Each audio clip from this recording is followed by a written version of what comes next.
தமிழகத்தில் இருக்கக்கூடிய tax department, அதாவது வரித்துறையில இருந்து நிரந்தரமான அரசு வேலை வந்திருக்கு. ஆல்மோஸ்ட் தமிழ்நாடு முழுவதும் எல்லாருமே நீங்க அப்ளை பண்ணலாம். நிரந்தரமான அரசு வேலை, சூப்பர் சம்பளம், ஃப்ரெஷர்ஸ் நீங்க அப்ளை பண்ணிக்கலாம். A to Z டீடைல்ஸ் சொல்றேன். என்ன படிச்சிருக்கணும், என்ன வயது, எப்படி அப்ளை பண்றது எல்லாம். இந்த வேலைக்கான அப்ளிகேஷன் ஃபார்ம் இதுதான். இந்த இடத்துல ரோல் நம்பர் அப்படிங்கிற ஆப்ஷன் இருக்கும். இதுல நீங்க எதுவும் ஃபில் பண்ணாதீங்க, ஏன்னா இது ஆபீஸ் யூஸ் அப்படின்னு சொல்லிட்டாங்க. அவங்க ஃபில் பண்ணிப்பாங்க. ஃபர்ஸ்ட் இந்த இடத்துல உங்களோட பாஸ்போர்ட் சைஸ் போட்டோவை இந்த இடத்துல ஒட்டிருங்க. ஒட்டிட்டு பாதி பேப்பர்லயும் பாதி போட்டோல வர மாதிரியும் உங்க சைன், யாராவது அதாவது யார் அப்ளிகண்டோ அவங்க சைன் மேல வந்து நீங்க பண்ணிருங்க. அதாவது டு பி செல்ஃப் அட்டஸ்டட் அப்படின்னு சொல்லியிருக்காங்க. ஓகே, அதாவது இந்த போட்டோவோட இந்த கார்னர்ல போடுங்க. இந்த மேல இப்படி போடுறது அது மாதிரிலாம் போடாதீங்க. பாதி போட்டோலையும் பாதி வந்து பேப்பர்லயும் வர மாதிரி. அடுத்து உங்களோட பெயர், உங்களோட ஸ்கூல் சர்டிபிகேட், ஐ மீன் 10th சர்டிபிகேட்ல அப்பா பெயர், அம்மா பெயர், இது எல்லாமே பிளாக் லெட்டர், அதாவது கேபிட்டல் லெட்டர்ல ஒரு பாக்ஸ்லயும் ஒரு லெட்டர் மென்ஷன் பண்ணி கொடுங்க. அடுத்து அட்ரஸ் அதே மாதிரி மென்ஷன் பண்ணுங்க. பர்மனன்ட் அட்ரஸ் அதே மாதிரி கொடுங்க. அதாவது இது வந்து correspondent address, permanent address, almost ரெண்டுமே வந்து சேமா தான் இருக்கும், கொடுத்துக்கோங்க. அடுத்து ஃபோன் நம்பர், மொபைல் நம்பர் கொடுத்துக்கோங்க. லேண்ட்லைன் இருந்தா கொடுங்க, இல்லைனா ஜஸ்ட் இந்த மாதிரி ஒரு ஐஃபோன் அப்படிங்கிறத போட்டுருங்க. அடுத்து Aadhaar number, email ID, date of birth எல்லாமே கொடுங்க. டேட் ஆஃப் பர்த் வந்து அந்த டேட்டை மென்ஷன் பண்ணுங்க. கீழே என்ன வயது அப்படிங்கிறத வேர்ட்ஸ்ல வந்து கொடுங்க. அதே மாதிரி age as and closing date of application. So இந்த டேட்டின் படி உங்க வயது என்ன அப்படின்னு சொல்லி கேட்குறாங்க. அது எப்படி ஃபில் பண்றது அப்படிங்கிறத சொல்றேன். ஜஸ்ட் கூகுள்ல டிஓபி கால்குலேட்டர் அப்படின்னு சொல்லி போட்டீங்கன்னா ஏதாவது ஒரு லிங்க் வரும். ஸோ இந்த இடத்துல உங்களோட டேட் ஆஃப் பர்த் அப்படிங்கிறத கொடுத்துக்கோங்க. அதாவது உங்களோட பிறந்த தேதியை வந்து நீங்க கொடுத்துக்கலாம். ஓகே, ஸோ என்னவோ அதை நீங்க கொடுத்துக்கோங்க. அடுத்து age at the date of அப்படிங்கிற ஆப்ஷன் இருக்கும். இந்த டேட்ல க்ளோசிங் டேட் அப்போ உங்களோட ஏஜ் என்ன அப்படின்னு கேட்டிருக்காங்க. ஸோ அதுதான் இந்த 17/3/2025 இதை கொடுக்கணும். ஸோ இந்த இடத்துல டேட் வந்து 17 அப்படின்னு சொல்லி கொடுத்துக்கலாம். 3 அப்படின்னா மார்ச் 2025 கொடுத்து கால்குலேட் கொடுத்தீங்க அப்படின்னா உங்களோட வயது என்ன, ஐ மீன் எத்தனை வருஷம், எத்தனை மாசம், எத்தனை டே அப்படிங்கிறது வந்துடும். ஸோ இதை நீங்க இந்த பாக்ஸ்ல வந்து நீங்க கொடுத்துடலாம். இந்த க்ளோசிங் டேட் அப்போ உங்களுக்கு எத்தனை வயசு, எத்தனை மாசம், எத்தனை டே ஆகியிருக்கு நீங்க பிறந்து அப்படின்னு. அடுத்து ஆனா பெண்ணா, லாங்குவேஜஸ் நோன், என்னென்ன லாங்குவேஜ் தெரியும், தமிழ், இங்கிலீஷ், வேற என்ன லாங்குவேஜ் தெரியும், கமா போட்டு கொடுத்துருங்க. நேஷனாலிட்டி இந்தியன், ஸோ அதை நீங்க கொடுத்துக்கலாம். அடுத்து experience details, experience I mean educational qualification and experience. So first இந்த இடத்துல எஜுகேஷனல் குவாலிஃபிகேஷன் டீடைல்ஸ் கொடுத்துருங்க. 1ன்னு போட்டு ஃபர்ஸ்ட் 10th டீடைல்ஸ் கொடுங்க. 10th எந்த இயர் 10th முடிச்சிங்க, அப்புறம் என்ன போர்டு, பாஸா ஃபெயிலா, ஸோ அதை நம்ம கொடுத்துக்கலாம். அதுக்கப்புறம் 10th அப்புறம் என்ன படிச்சிருக்கீங்க, 12th அப்படின்னா 12th. அடுத்து டிகிரி அப்படின்னா டிகிரியோடது, எதுவோ அதை நீங்க கொடுத்துக்கலாம். அடுத்து கீழே எக்ஸ்பீரியன்ஸ் இருந்துச்சுன்னா எக்ஸ்பீரியன்ஸ் தொடர்பான டீடைல்ஸ், எங்க எக்ஸ்பீரியன்ஸ் இருக்கு அப்படின்ட்டு. பட் எக்ஸ்பீரியன்ஸ் அப்படிங்கிறது கட்டாயம் இல்லை, ஃப்ரெஷர்ஸே நீங்க எலிஜிபிள் தான். அடுத்து நீங்க பொது பிரிவுல அப்ளை பண்ண போறீங்களா, ஓபிசில அப்ளை பண்ண போறீங்களா அப்படின்னு சொல்லி 2 ஆப்ஷன் தான் இருக்கு. இதுல என்ன கொடுக்கணும் அப்படிங்கிறத நான் வந்து உங்களுக்கு சொல்றேன். அடுத்து நீங்க வந்து if you are ex service man age relaxation வேணுமா அப்படின்னு சொல்லி கேட்கறாங்க. எக்ஸ் சர்வீஸ் மேனா நீங்க ஏஜ் ரிலாக்ஸேஷன் வேணுமா அப்படின்னு சொல்லி கேட்கறாங்க. Ex service man age relaxation வேணும்னா 1 கொடுங்க. இல்ல சென்ட்ரல் கவர்மெண்ட் எம்ப்ளாயி உங்களுக்கு ஏஜ் ரிலாக்ஸேஷன் வேணும் அப்படின்னா இந்த இடத்துல வந்து நீங்க 2 அப்படின்னு கொடுக்கணும். அதான் இங்க கொடுத்துட்டாங்க, ரைட் 1 ரைட் 2 அப்படின்னு சொல்லிட்டு. இல்ல ப்ரோ எதுவுமே இல்லை அப்படின்னா ஜஸ்ட் ஒரு ஐஃபோனை மட்டும் போட்டு விட்டுருங்க. அடுத்து details of service of central government employ, அதாவது ஆல்ரெடி இந்த சென்ட்ரல் கவர்மெண்ட் சிவிலியன் எம்ப்ளாயா இருந்தீங்கன்னா, அப்படி இல்லைன்னா ஜஸ்ட் இந்த இடத்துல இப்படி ஐஃபோன் மட்டும் போட்டு விட்டுருங்க. அதாவது பிளாங்கா விட்டுறாதீங்க, உங்களுக்கு பொருந்தாததுன்னா ஜஸ்ட் ஐஃபோன் மட்டும் போட்டுருங்க. அடுத்த பிளேஸ்ல உங்களோட டிஸ்ட்ரிக்ட் நேம், டேட்ல நீங்க என்னைக்கு ஃபில் பண்றீங்களோ அந்த டேட். இந்த இடத்துல உங்களோட லெஃப்ட் ஹேண்ட் தம்ப் இம்ப்ரெஷன், அதாவது இடது கை கட்டவரலோட ரேகையை வச்சிருங்க. இந்த இடத்துல உங்களோட சைனை வந்து போட்டுருங்க. இதுதான் அப்ளிகேஷன் ஃபார்ம். மத்திய அரசு ஜிஎஸ்டி ஆபீஸ்ல இருந்து இப்போ ஆப்பர்ச்சுனிட்டி வந்திருக்கு. எங்க உள்ளது அப்படின்னா கோயம்புத்தூர்ல இருக்கக்கூடிய ஜிஎஸ்டி ஆபீஸ்ல கேண்டீன் அட்டெண்டன்ட் அப்படிங்கிற ரோலுக்கு இப்போ அப்ளிகேஷன் இன்வைட் பண்றாங்க. ஜிஎஸ்டி அண்ட் சென்ட்ரல் எக்ஸைஸ் அப்படின்னு சொல்லுவாங்க. Coimbatore GST commissionerate. Okay, so இங்க இருந்து இப்போ மொத்தமா 3 வேகன்சி அப்படிங்கிறது வந்திருக்கு. ஸோ இருக்கக்கூடிய 3 வேகன்சில ரெண்டு வேகன்சி யூஆருக்கு கொடுத்துருக்காங்க, பொது பிரிவினருக்கு. ஸோ யூஆருக்கு கொடுத்துருக்கிறதுனால நீங்க எந்த பிரிவா இருந்தாலும் அப்ளை பண்ணலாம். ஒரு வேகன்சி ஓபிசி கொடுத்துருக்காங்க, அதாவது பிசி எம்பிசி டிஎன்சி பிசிஎம் ஓபிசியில் வரீங்க, ஒரு வேகன்சி ஓபிசிக்கு கொடுத்துருக்காங்க.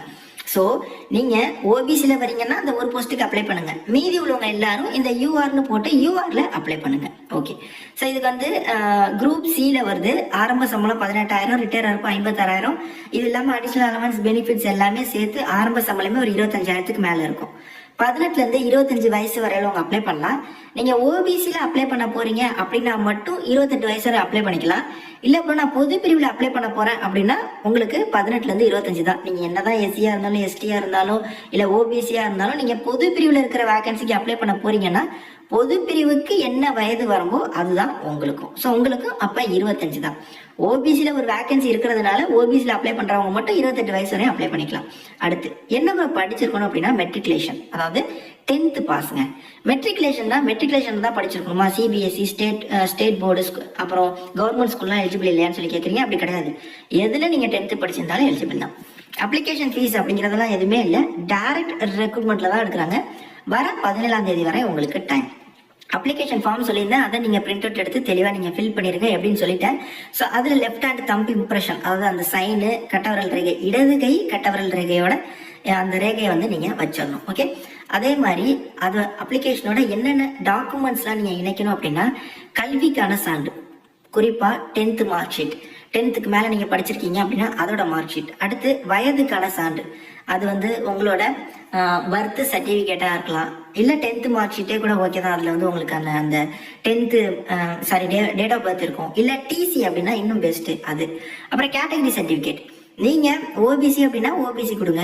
மீதி உள்ளவங்க எல்லாருக்குமே அந்த கேட்டகரி சர்டிஃபிகேட் தேவையில்லை, பொது பிரிவினருக்கு.